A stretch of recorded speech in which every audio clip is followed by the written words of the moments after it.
introduceren.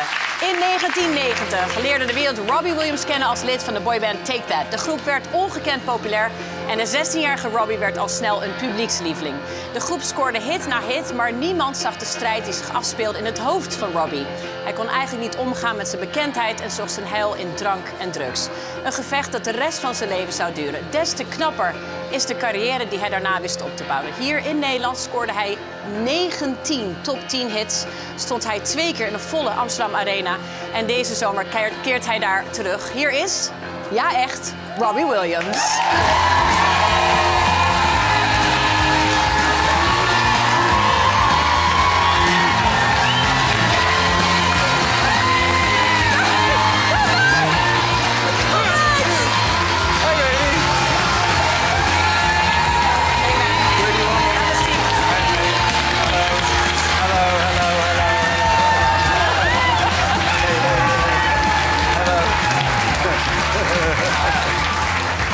We've never had an applause like this, Robbie.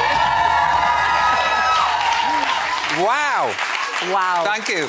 And what an introduction by you. I wish I could have understood it. It was so all nice good. to see you all. Look at everybody. Women of a certain age. How lovely. I'm of a certain age too. It's fine. I've been doing Kegel exercises on your behalf. You can say whatever you want. No one will be insulted. Okay. I love you. Love you. I miss you. So good to have you here. Thank you for having me. Thank you for coming. This afternoon you were at the Johan Cruyff Arena.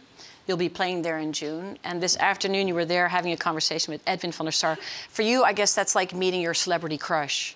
Yeah, it's one of my celebrity crushes. He's an amazing goalkeeper that played a massive part in the history of a football club that I have a lot of love for, Manchester United. So yeah, I get kind of bashful around footballers. Yeah. It's like meeting a star. Yeah. Yeah. It's like you meeting me right now. Exactly. That's exactly what I meant. So you know how it feels. I know how it feels. A little hot. Is it true that you followed Ruud van Nistelrooy around a golf course? Ruud van Nistelrooy. No. You chased him. No. I was on a golf cart, so I understand why people think that. I was there to watch Man United train pre-season, and while I was driving back to where my car was, I saw Ruud van Nistelrooy, who I named my dog after. And I love Ruud van Nistelrooy. He's just been this sort of mythical creature in my mind. And then I know how it... Because, like, being a famous person is like being the Yeti. Do you know what a Yeti is? Is that mystical, mythological figure, that hairy animal? Yeah, you know that they exist, but you're never quite sure. And then when you see one, you're like, whoa! You know, and people behave that way with me. And when I saw Ruud van Nistelrooy, it was like seeing a Yeti, because he only exists in my mind in this mythical sphere. And, yeah, I jumped out of the golf cart. I was like, Ruud, can I have my picture taken with you? So I know how people feel now, sometimes when they see me, because I did exactly the same with Ruud van Nistelrooy. We're glad that you're human. This summer, you're coming back to the Netherlands. By the way, they are my old teeth. Look at those teeth there. Close up on my mouth. Are you ready for this? Watch this. Close up, guys, close up.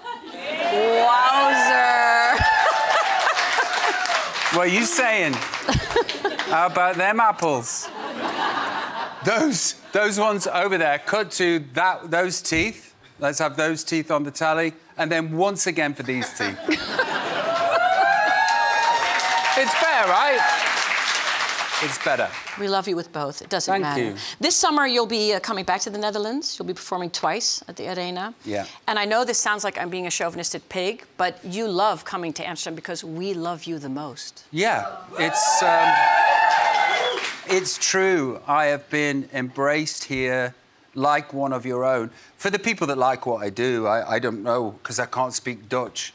I don't know the other people and what they think of me, but everybody that turns up to see me has embraced me like one of their own, and they've also allowed me to be the creature that I've always wanted to be. I want to be an entertainer, and I want to be full of bravado, and I want to give people a good time and, you know, elevate them from their day-to-day life and take them somewhere else and in England, people are kind of suspicious of me. They've got the people that come and see me and they're big fans. Everybody else is a bit suspicious, which is what happens when you are from the place that you become famous in.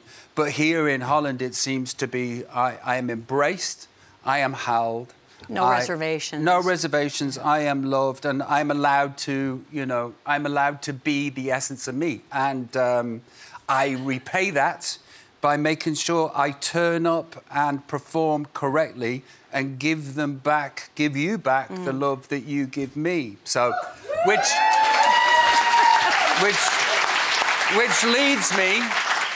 leads me to advertise the second night of my show that's not doing so well. Which is the reason I'm here. The 22nd sold out in a morning. One morning. 23rd, come. You don't want to see the monkey cry. Radical honesty. Radical honesty. Yeah. Your support act is our very own Davina Michel. She's already supported you in Germany and England. She must have been really good that you asked her back. Well, the amazing thing about her is that, you know, sometimes with people that can really sing, because she can really sing, like properly sing, sometimes with people like that, the voice doesn't match up to the emotion of the word. And sometimes when people can really sing, they just sing because they go, look at me singing. I know I'm singing about something sad, but really it's about me because of how perfect I sound. With her, she has this mythical combination where she not only is one of the world's best singers, in my opinion, but also she matches it to the lyric too. You are connected to the lyric. And that's how I feel anyway. I think she's incredibly talented. To get in Round of applause. For Davina. To get in the mood, Rob, we're going to watch you perform. Okay.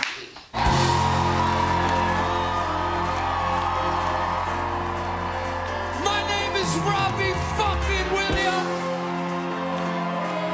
This is my band. This is my ass. Hot Panama.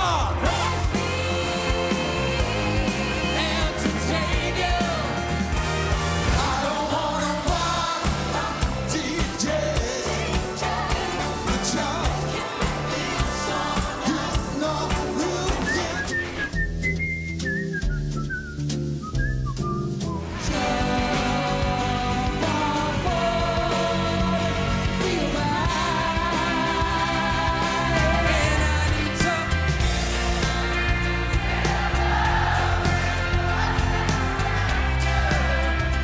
Down the waterfall, ever it may take me. I know that life won't break me when I come to call. She won't forsake me.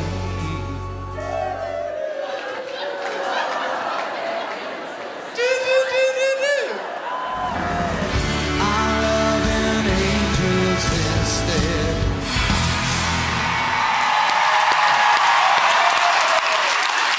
Thank you. I think, Rob, for most people, the idea of getting up on stage in front of 80,000 people who are screaming their head off is like a near-death experience. And for you, being on stage seems to be your... I mean, you excel at it so much, it seems to be your happy place or your most comfortable place. No, not really. But it's what I am here to do, you know. You mean here on Earth? Yeah, I reckon so. You know, I don't excel in anything else other than showing off. You know, I'm dyslexic, I'm dyscalcular, I've got dyspraxia, I'm kind of insomniac, agoraphobia. I've got a lower than average sized penis, and all of these things are very problematic.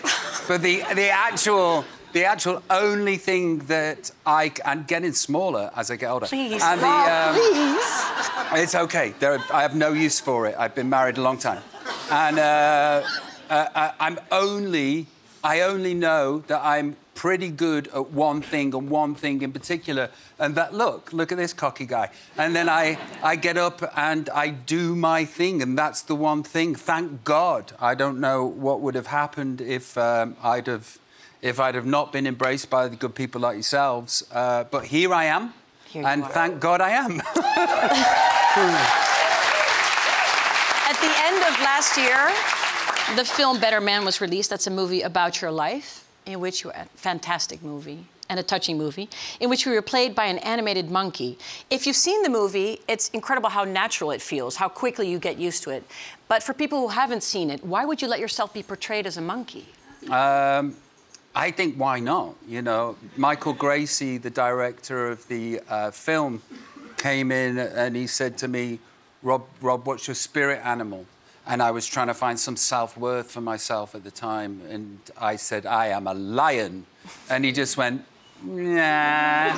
And I said, monkey? And he went, OK, yeah, so here's the idea. Then he told me the idea, and instantly, you know, my whole career and my whole adult life has been based on audacity. And I think that the idea itself is so audacious, so silly, so out of the box, so surreal, so problematic, could be a huge gamble. And that's what my whole professional life has been. So for me, it made and makes complete sense, having no idea that the finished article would be so profound and so moving because of the monkey. It's weird. It's mind-blowing. It's mind-blowing. It does this thing where you are more engrossed, you have more empathy, you feel more deeply than you would be if it was a human playing my life story. Yeah. There's something about the monkey that makes this film completely undeniable. Let's have a look. I'm Robbie Williams. I'm one of the biggest pop stars in the world. But I've always seen myself a little less evolved. Now scream, whoa!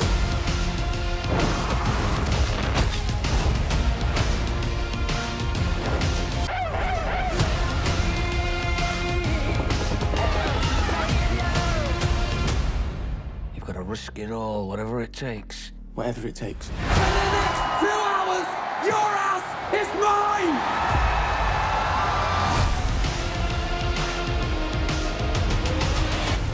I'm gonna be fucking famous! Shut up, you tit! Oh, fuck off, Glenn!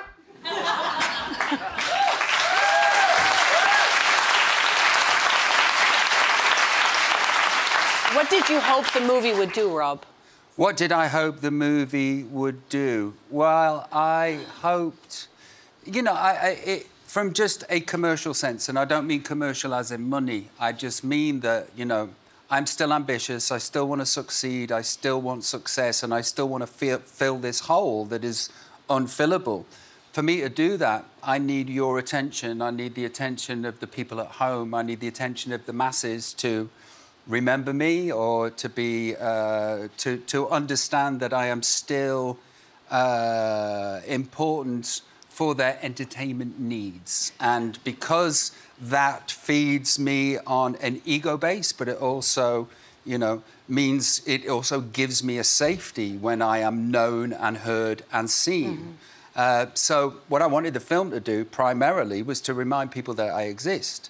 And then what happened after the film came out was that the therapeutic reason for the film came out afterwards.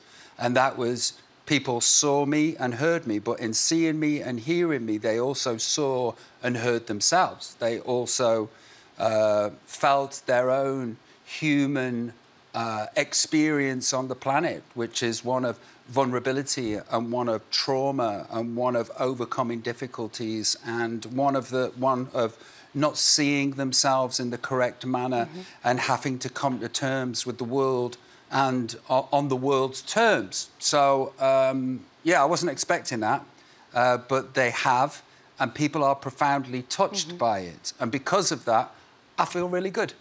I can imagine. I can imagine.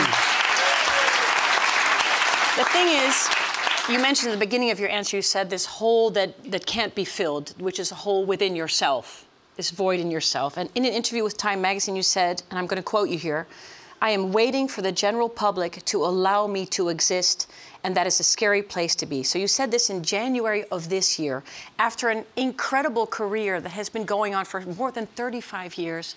You've been loved and allowed to exist and embraced since you were 16 years old. And it's very difficult, I think, for people looking in or looking at you from the outside to think, how can you say this, that you're waiting for us to allow you to exist, that you can still feel this way after so much success? I don't take it for granted, and I don't expect people or the audience to be there whenever I put out an album or whether I put tickets on sale for my tour. And I'm in at the start of my career. I couldn't derive joy from anything because I was mentally ill, and you were depressed. Yeah, I was mentally ill. Anxiety, depression, suicidal ideation, all of that stuff. And it's such a tragedy to experience such great heights, but not to be able to experience them with anything other than contempt and sadness. So now, at the ripe old age of 51, I now feel and experience joy from things that I didn't once experience. And along with that comes gratitude too. So, you know, I don't take anything for granted. I feel that I've been given a second opportunity to embrace success and embrace my status in the world with what the audience has given me. And I constantly want to feel that way. I don't think I'll ever rest on my laurels and think that A, I deserve to be where I am, and B, I deserve an audience. I constantly need to go out and prove that you did the right thing by buying my album or buying a ticket to come see my show. Never complacent. Never complacent, yeah. No. The film builds up to your performance at Nebworth, the concert you dreamed of performing your entire life. And there you also, I mean, in the movie, it's visualized what you were just describing, that you could never feel joy, even when you were having these momentous things happening to you, this incredible success. And in the movie, we also see, and this has been documented, you've talked about it a lot, that turned to drinking, to drugs, everything, which is, I think, also a very human story and happens every day to a lot of people. At what point in your life did you realize, I cannot live like this anymore? Quite quick, you know. I think I was 19 after an MTV Awards where I drank so much and done so many drugs that I ended up on a bathroom floor throwing up black bile. And then the doctor came in and injected me with stuff, and then I was with Take That, and then we went and did this award ceremony on whatever the doctor had given me, and then straight away after the award ceremony ended, I went back and carried on doing drink and drugs and stayed up very late. And the next day I can remember being in London walking around Chelsea Harbour thinking, oh, I think I might be an addict. I think I might be an alcoholic. Now, I then, as people do, sweep that under the carpet and try to forget about it. But I haven't had a drink for nearly 26 years. And I haven't done... I relapsed in 2006, but not with drink, with a few drugs. And then, but I quickly got back on the wagon again. So I would say that my drug and alcohol intake actually only lasted for about 5 or 6 years. Mm-hmm. For the rest of my life, I've been coming to terms with why I tried to kill myself and what it is within me that needs to sabotage and needs to take me off the planet. And if you channel that in the correct way, you can have a very interesting life or a very miserable life and an early death. And I understood that. And look at all of this and look at the love that's in the room and look at the opportunities that I've been given with the meager talents that I've got.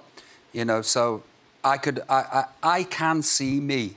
I can see me for all of what's good and all of what's bad. I can see me for my toxic traits. I can also see me for my defects of character.